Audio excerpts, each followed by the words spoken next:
इत्थे मिलने दा मैनू रास्ता सतगुरु ने दिखाया है। मेरे सतगुरु प्यारे दा उपकार बड़ा सोहना है।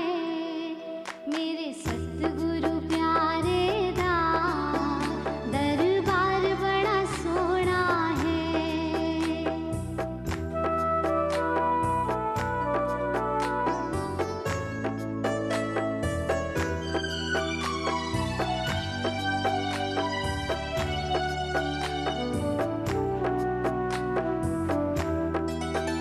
ये मान सरोवर है, इथे मोती मिलदे हैं।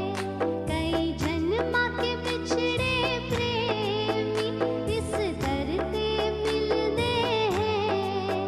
ये घाटे का सौदा नहीं, व्यापार बड़ा सोहना है।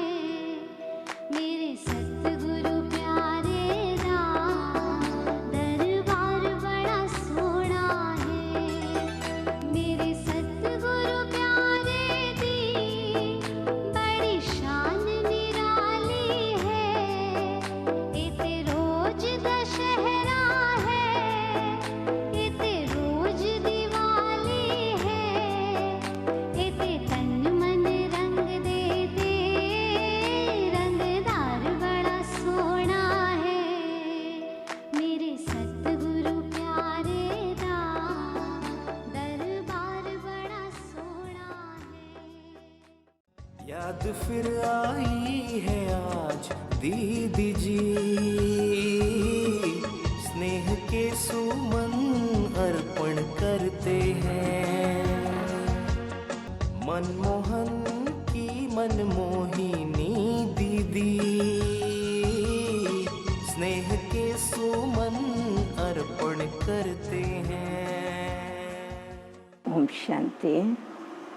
दीदी अपने लौकिक जीवन के अंदर भी एक कृष्ण की बहुत दीवानी थी। इतना दीदी का कृष्ण के साथ प्यार था जो कभी भी किसी भी समय उसको जैसे वो भूलता ही नहीं था। जबकि माँ का घर हो या ससुराल हो, दोनों में विपुल धन था, अथाह संपत्ति थी, सब सुख सुविधाएं थी, लेकिन दीदी की बुद्धि लौकिक में भी किसी में फंसी हुई नहीं थी, कहाँ भी फंसी हुई नहीं थी। वह जो दीदी का प्रभु प्रेम का संस्कार था, वह जो दीदी का भक्ति का संस्कार था, वह जो दीदी का अंदर से दिल से बलिहार जाने का संस्कार था। लेकिन उस लौकिक जीवन में तो जो सांसारिक प्रणाली, और वैसे भी हम सब जानते हैं सिंध हमारा कहाँ था, मुस्लिम के साथ में था, हमारा पाकिस्तान जो आज पाकिस्तान कहलाता है, तो उस एरिया में बहुत मुस्लिम थे। तो किसी की भी दृष्टि इन लोगों के ऊपर ना पड़े, तो ये इनकी पढ़ाई इतनी नहीं होती थी। दूसरा, ये बाहर भीतर ऐसे घूमना बहुत नहीं होता था, ये अपने अपने घरों के अंदर रहती थी।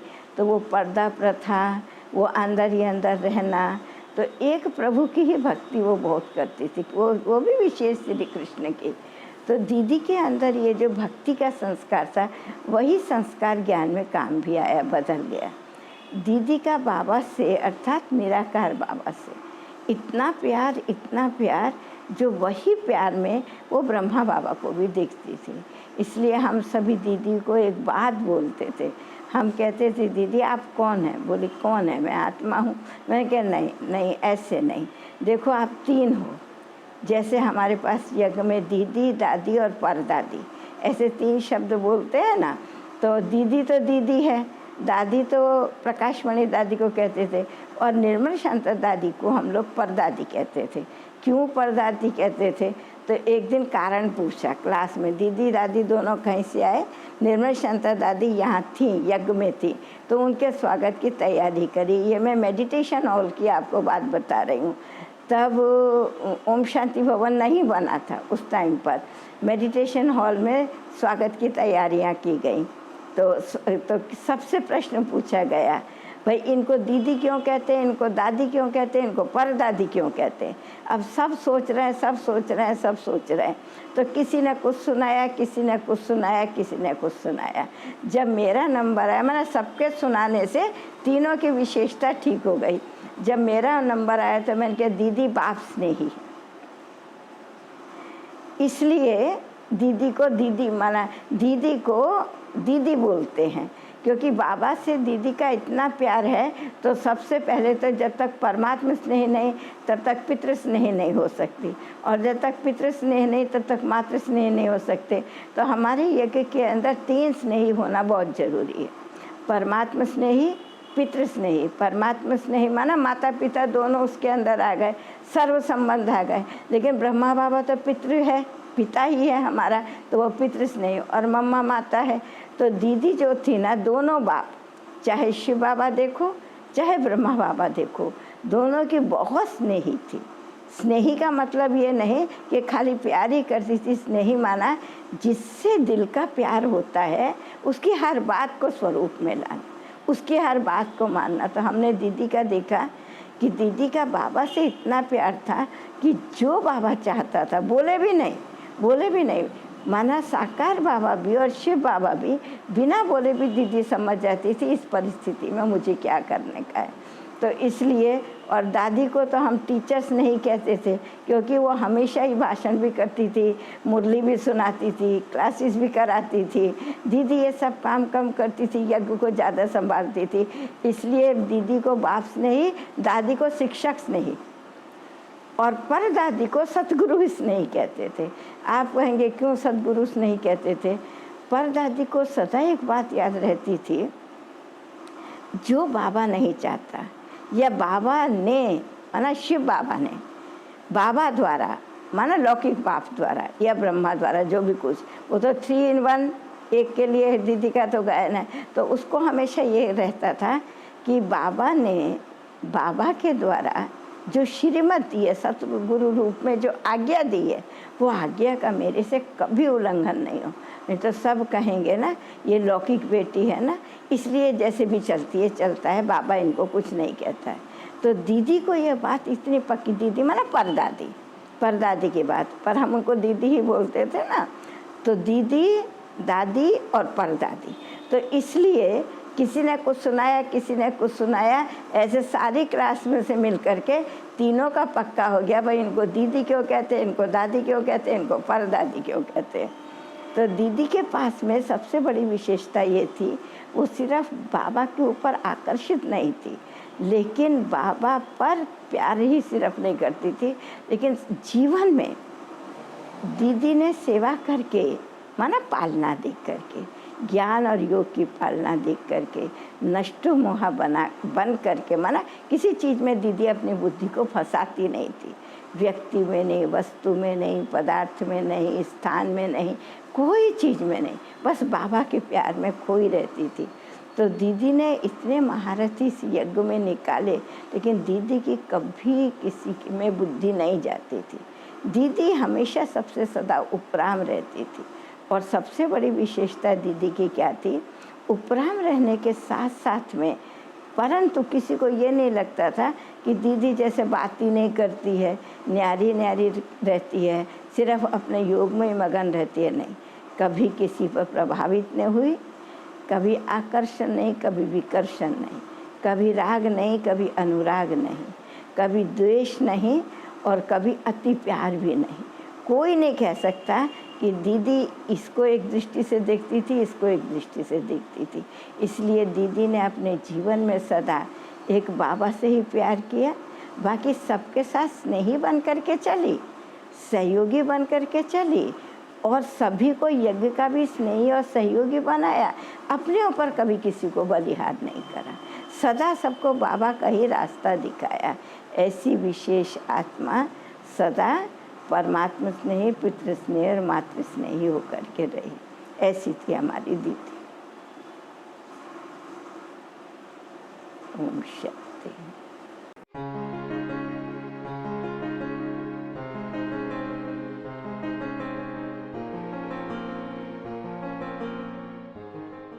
ओम शांति।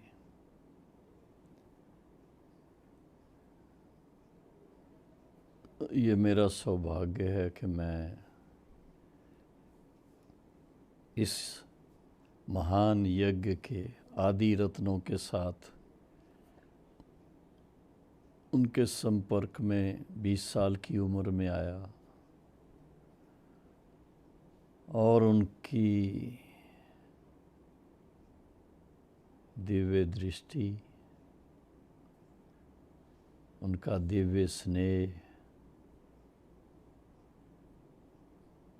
और उनके अनुभवों से अनेक बातें सीखने का मौका मिला। उनमें से अग्रिम पंक्ति में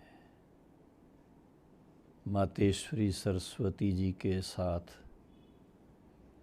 दादी प्रकाशमणि और दीदी मनमोहिनी मशहूर थे। मनमोहिनी दीदी चैन राय फैमिली हैदराबाद सिंध से थी।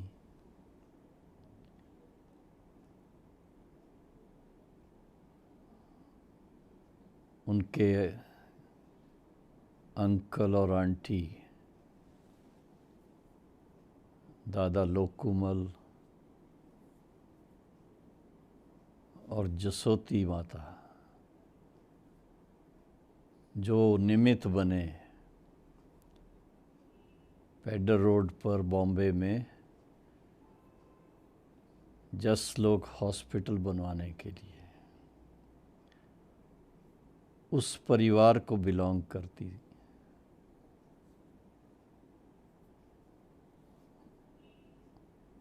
दीदी के लौकिक परिवार में बहुत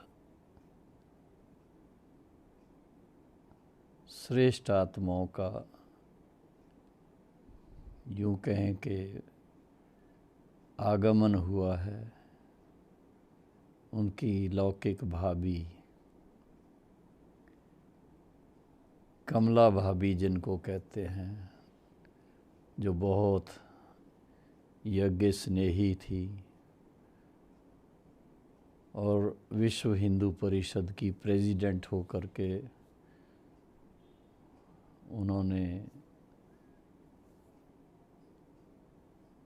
धर्म के कार्य में अपना पार्ट प्ले किया और प्रजापिता ब्रह्मा कुमारी ईश्वरी विश्वविद्यालय की यज्ञ स्नेही बहुत रही। उनके लौकिक परिवार और ससुराल को दोनों को देखते हुए, क्योंकि पियर घर की तरफ से चैन राय और ससुर घर की तरफ से हाथी रमानी, जब यज्ञ की स्थापना हुई उस समय अपने माताजी के साथ और छोटी बहन के साथ दीदी मनमोहिनी यज्ञ में समर्पित हो गई।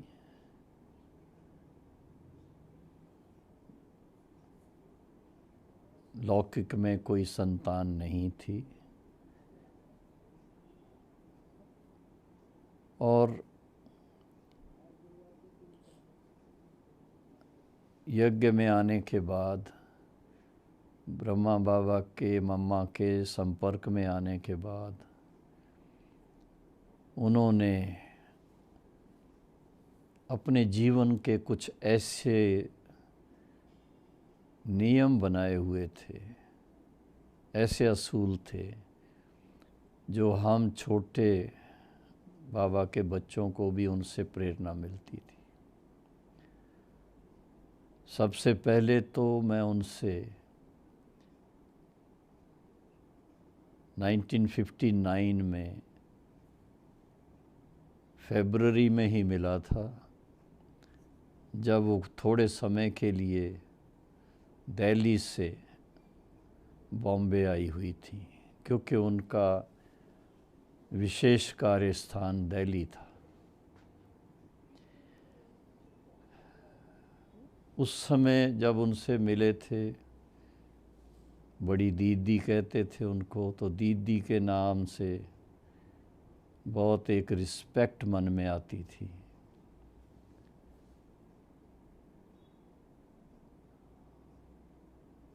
और उनकी फैमिली बैकग्राउंड के बारे में सुनने से और भी आदर भाव मन में आता था।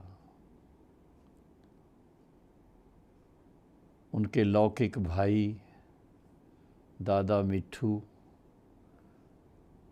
और उनका बेटा जगदीश चैन राय, मिट्ठू चैन राय और जगदीश चैन राय, उस परिवार का भी बहुत दीदी जी, शीलिंद्रा दादी, क्वीन मदर, सबसे बहुत प्यार रहा।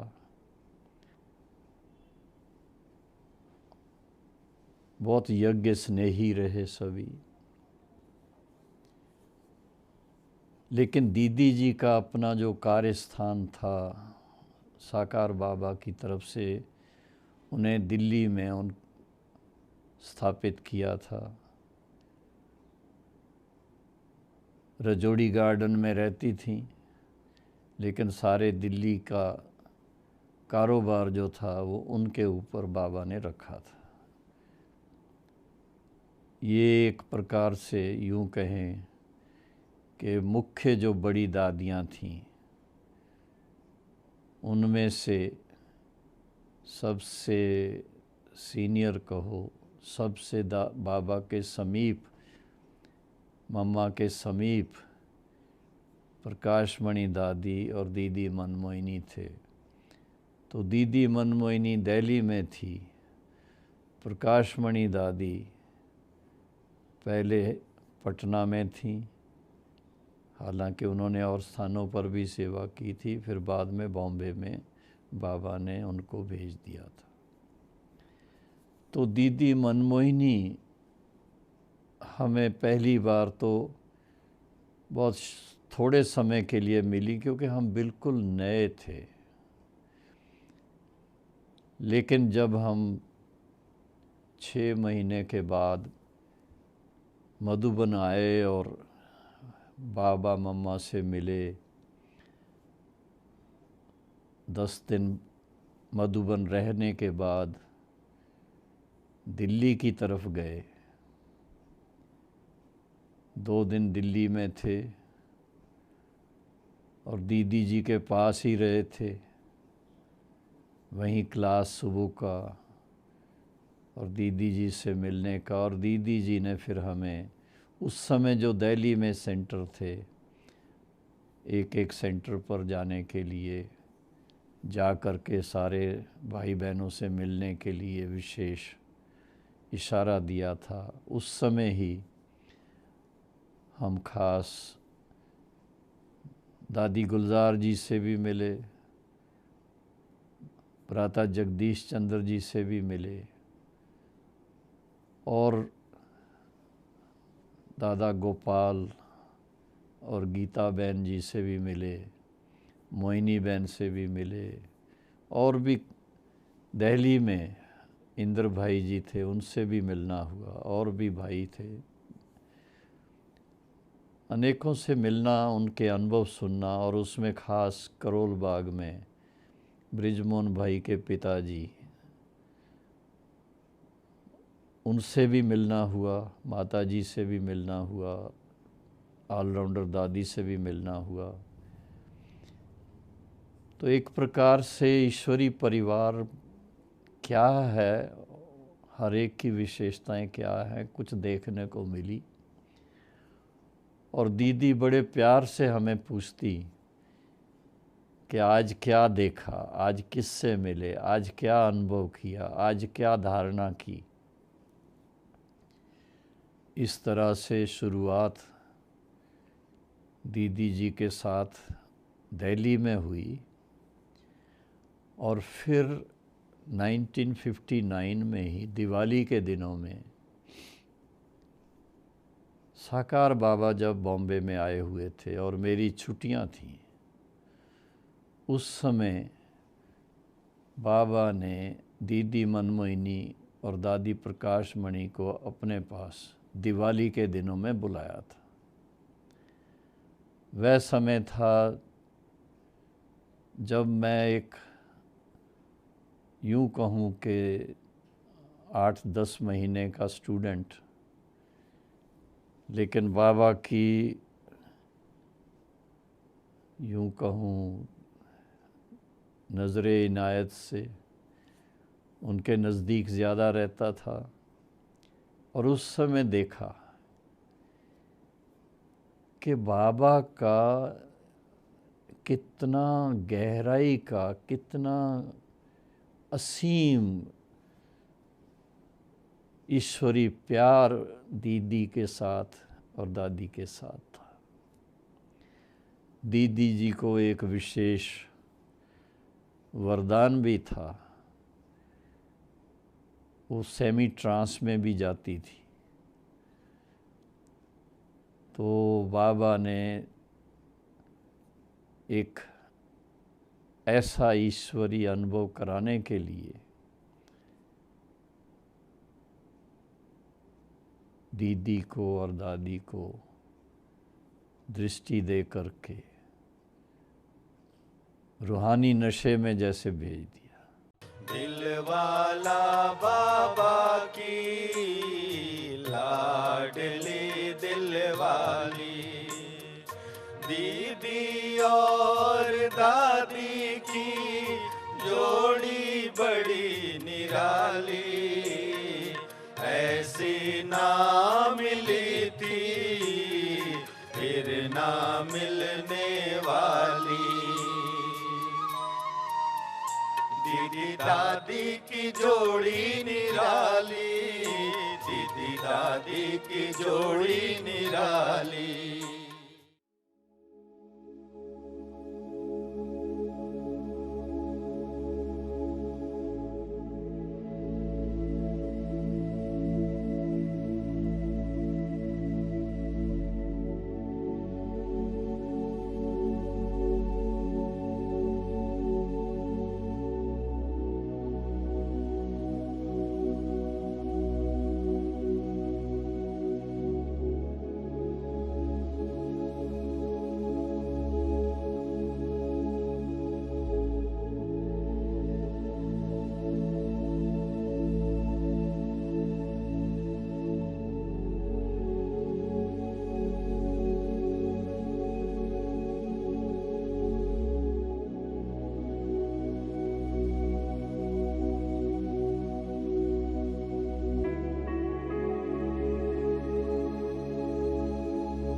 ବର୍ତ୍ତମାନ ସାରା ସଂସାର ଶରୀର ଅସୁସ୍ଥ ଠାରୁ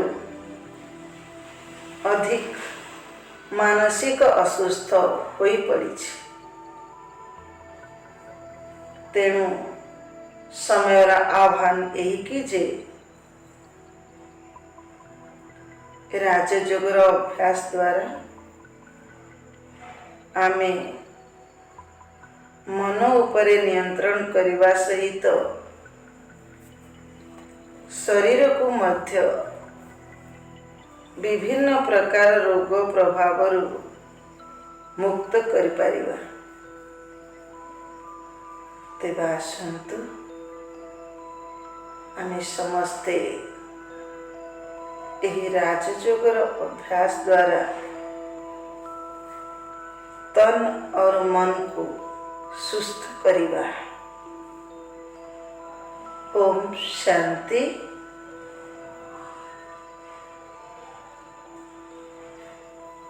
मैं आत्मा कितनी खुश नसीब,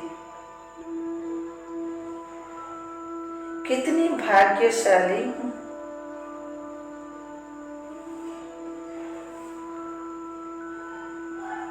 स्वयं संसार का मालिक मेरा बाबा बनकर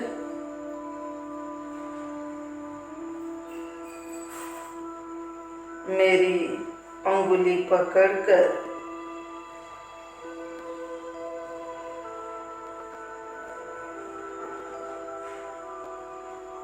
मुझे सत्य के मार्ग पर चलना सिखा रही है।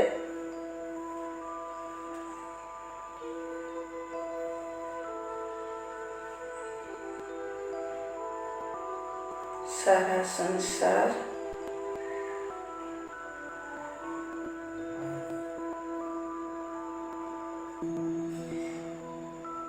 जिनकी एक झलक पाने के लिए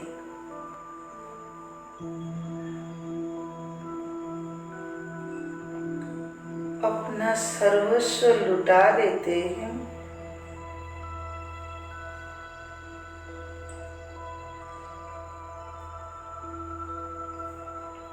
वही प्राणों प्यारे बाबा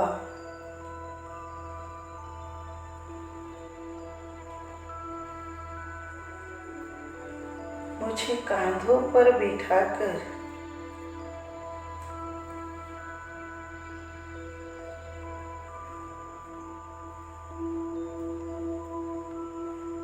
दुनिया शेयर करा रही है।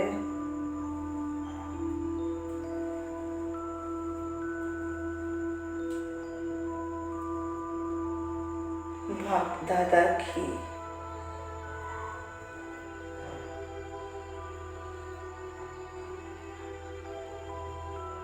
बाहों का स्पर्श पाकर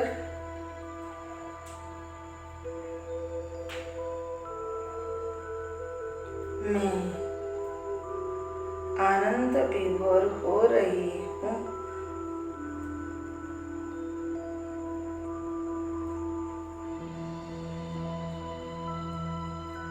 बाबा स्वयं परम धाम छोड़कर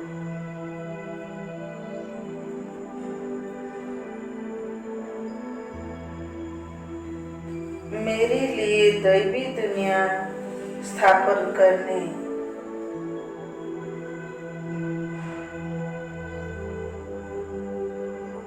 इस धरा पर उतर आए हैं।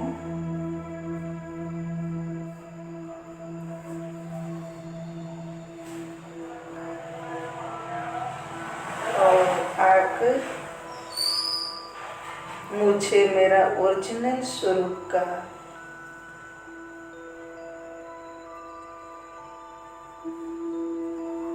दर्शन करा रही है। मेरा सतो प्रधान दैवी स्वरूप का ज्ञान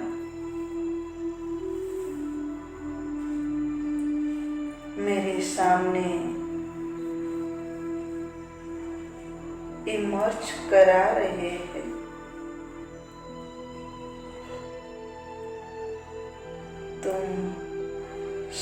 राज्य अधिकारी,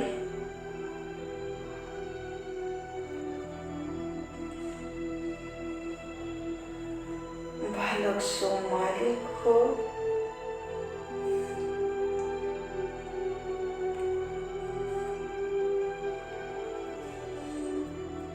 स्वयं परम शिक्षक,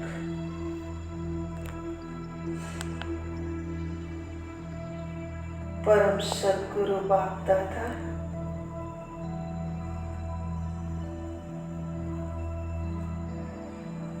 मेरे हाथ पकड़कर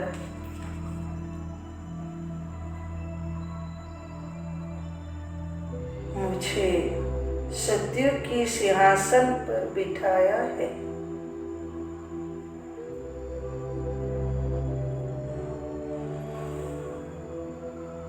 मैं सोमानधारी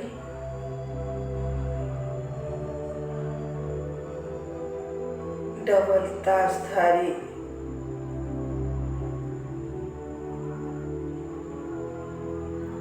राज्य अधिकारी आत्मा हूँ।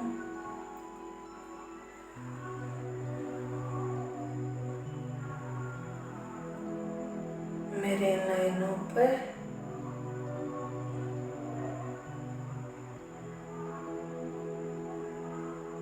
मेरे ही अनेक सोमानों से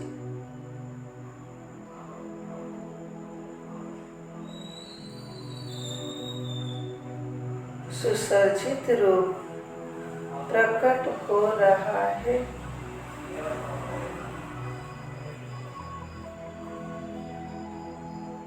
बाप दादा,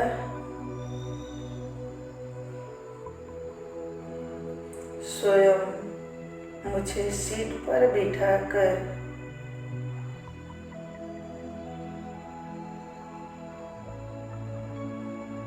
सुमानों की माला पहना रही है।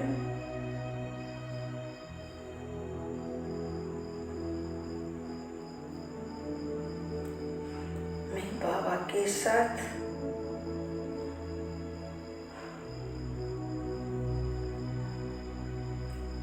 अनन्य प्रेम का अनुभव कर रहा हूँ।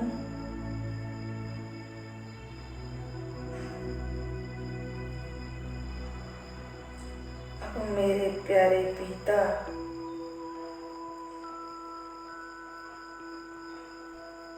मुझे अपने साथ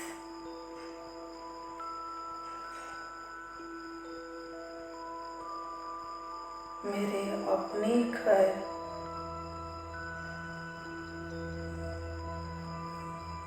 परम धाम ले जा रही है।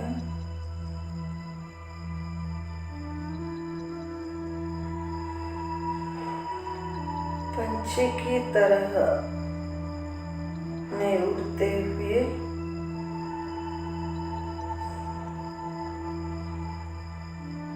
बाबा के साथ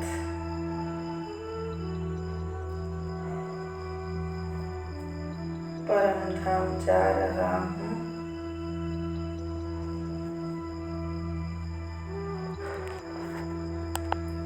बाबा की सप्त रंगों का शक्ति की किरणों मुझे चार्ज कर रहा है।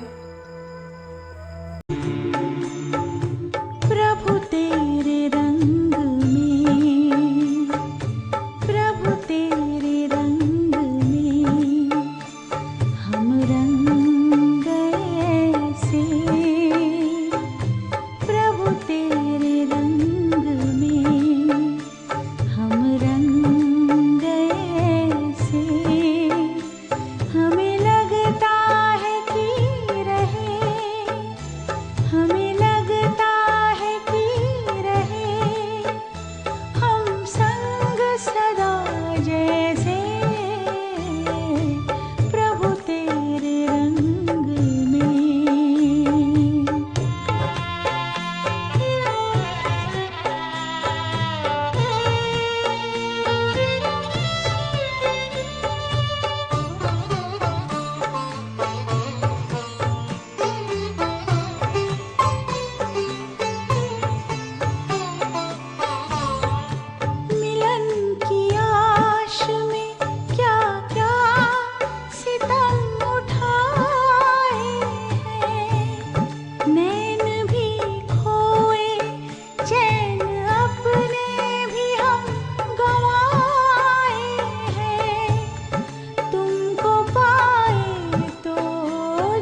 चलने की राह मिल गई, प्रभु हमें कैसे, हमें लगता है कि रहे, हमें लगता है कि रहे हम संग सदा जैसे,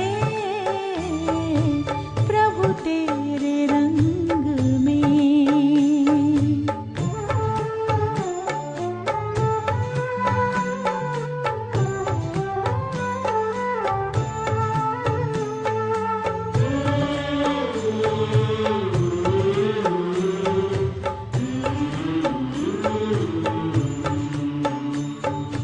अपनी सूरत तेरी सूरत से मेल खाती है, हमें दुनिया से अलग दुनिया ये नजर आती है। बोल तुम्हारे कितने प्यारे, मस्ती रूहानी में रंग गए सारे, मस्ती रूहानी में रंग गए सारे। लगे पंख आज कितने उमंग भरे जैसे, हमें लगता है कि रहे, हमें लगता है कि रहे हम संग सदा जैसे,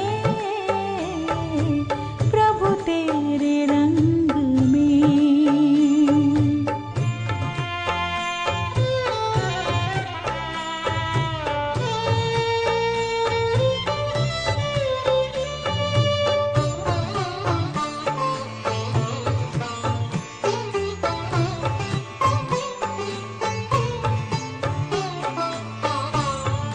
नहीं पहचान तेरी थी जरा भगवान हमें, फिर भी अभिमान तो था ज्ञान का बड़ा ही हमें, प्यार में ऐसे बांधा बना के अपना हमें।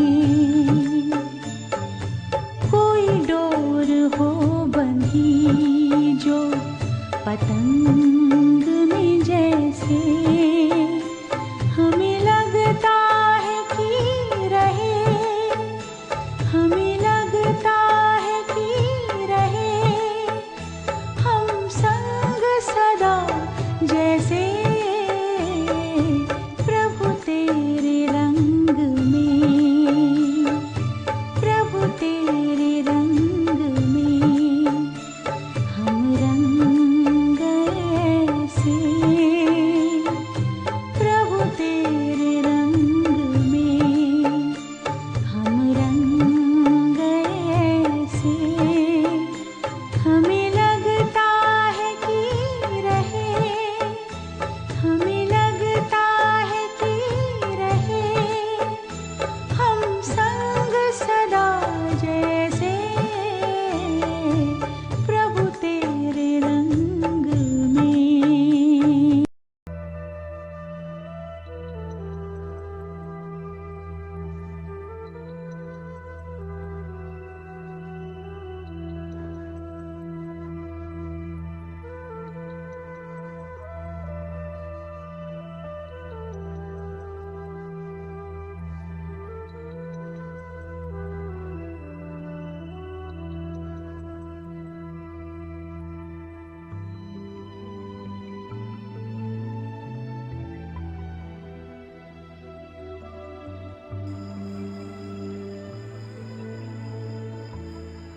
मैं बाबा की शक्तियों से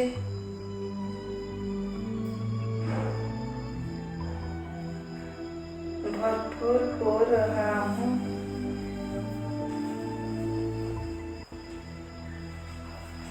अब मैं मेरा अनादि स्वरूप को छोड़कर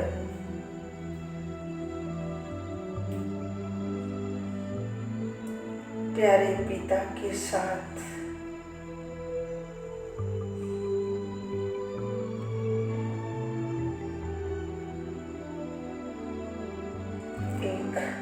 दैवी दुनिया में प्रवेश कर रहा हूँ।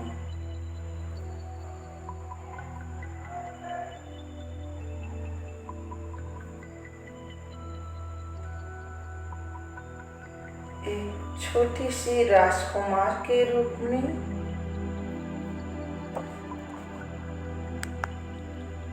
राजमहलों में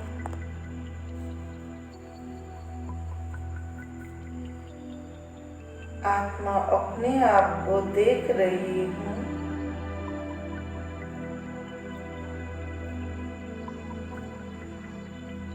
चारों तरफ सुख और शांति से भरपूर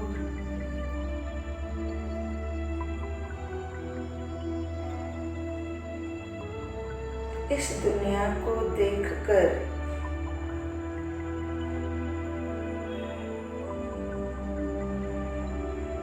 मैं आत्मा अत्यंत खुश हो रही हूँ।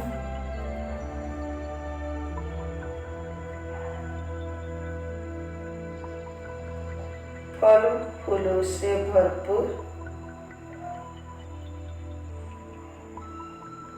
इस खुशहाली हरियाली शतगुणी प्रकृति का आनंद ले रही हूँ।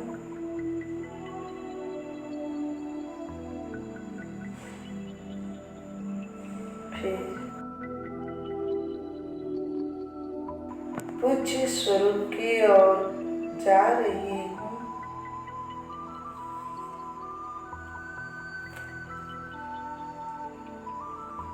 मैं आत्मा एक विशाल मंदिर में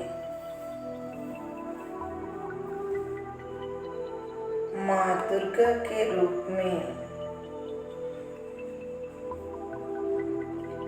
नयनों और हाथों के द्वारा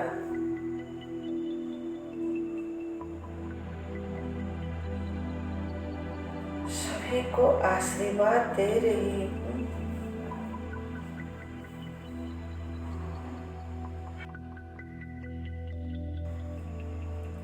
भक्तों की लंबी लाइन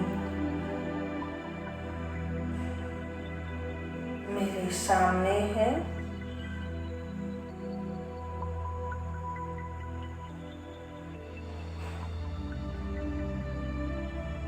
भक्त मेरे गुणगान कर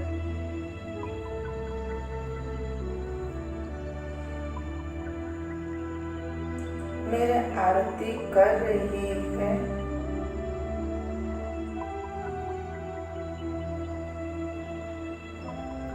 और मैं नैनों से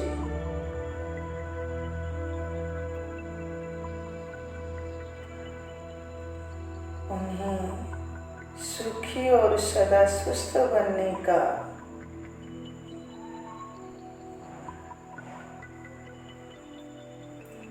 उन्हें आशीर्वाद दे रही हूँ।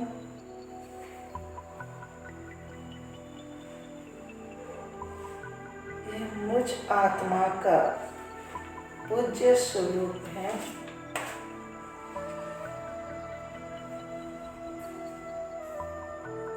पूज्य स्वरूप के बाद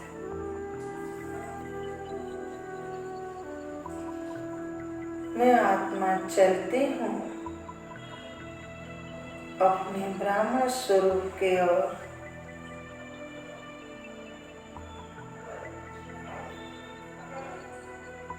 मैं श्वेत वस्त्रधारी ब्राह्मण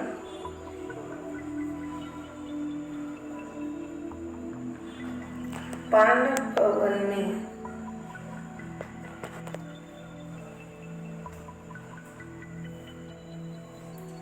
बाप दादा के कमरे में बैठी हूँ।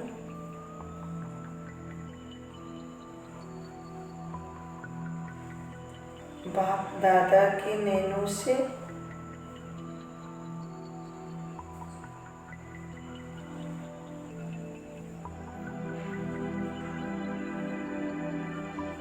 मैं शक्ति प्राप्त कर रही हूँ।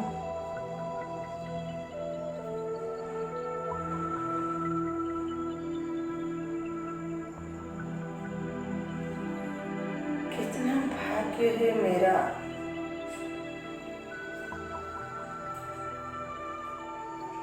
संगम युग में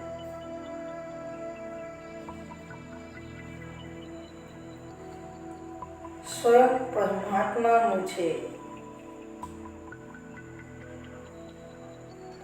श्रेष्ठ ब्राह्मण जन्म दिया है।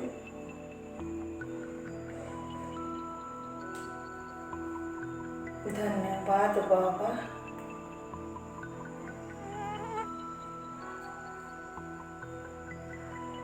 शुक्रिया बाबा।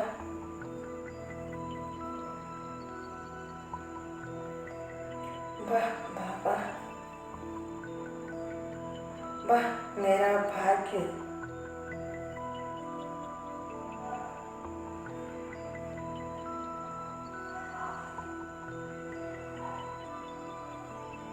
अब मैं अपने भाग्य की गुणगान करते करते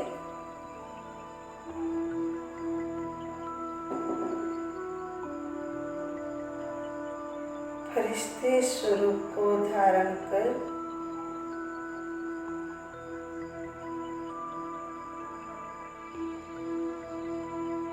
परमात्मा पिता से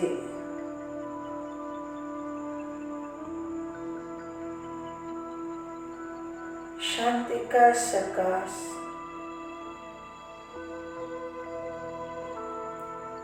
विश्व में हर आत्मा के पास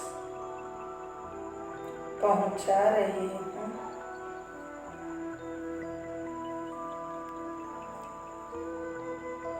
फरिश्ते रूप में मैं आत्मा विश्व ग्लोब पर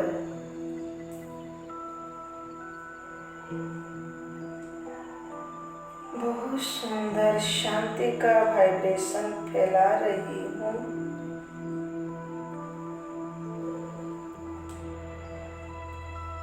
विश्व के हर आत्मा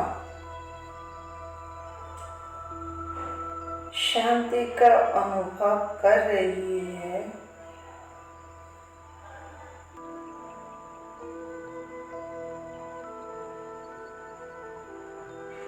ओम शांति।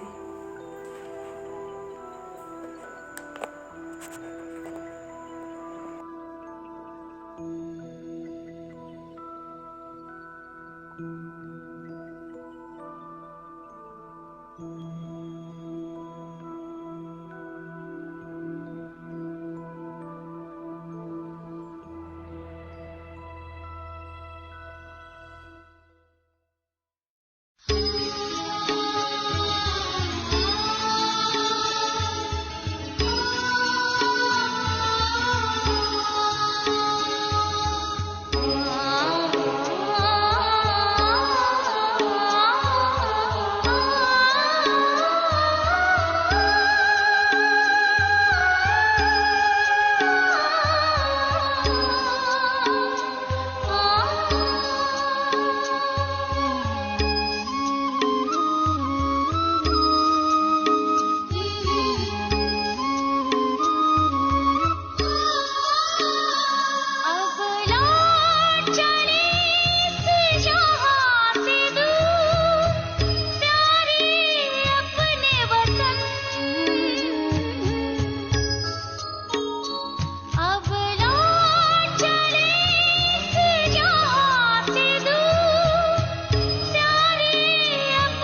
जन्म का चक्कर लगा के सब खजाने खो दिए। कौड़ी को हीरा समझ के मनवा मिट्टी को अपनाए। अब आए हैं बाबा अपने हाथों संवारने सबका जीवन। अब लौट चले इस जहां से दूर, प्यारे अपने वतन। अब लौट चले इस जहां से दूर, प्यारे अपने वतन।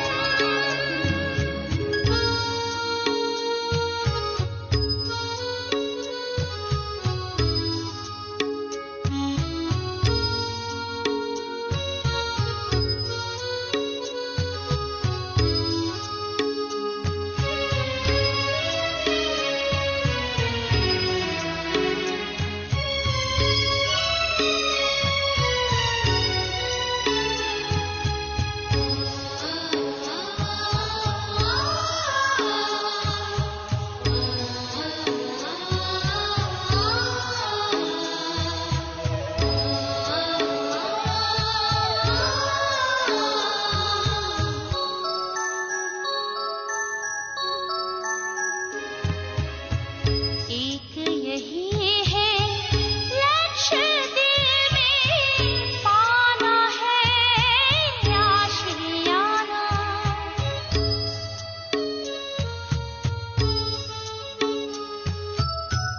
एक यही है लक्ष्य दिल में पाना है आशियाना। बैठे हुए हैं महफूज हम प्रभु पल के बनी शामियाना। हर तस्वीर को भूल चुके हैं, अब तो है यही लगन।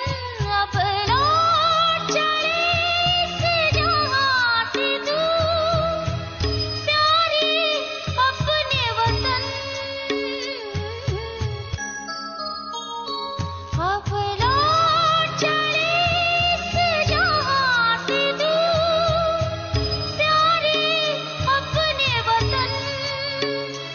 इस धरती पे तेरा ठिकाना नहीं, तेरा बसेरा दिल है चमन। अब लौट चले इस जहां से दूर, प्यारे अपने वतन। इस धरती पे तेरा ठिकाना नहीं, तेरा बसेरा दिल है चमन। अब लौट चले इस जहां से दूर।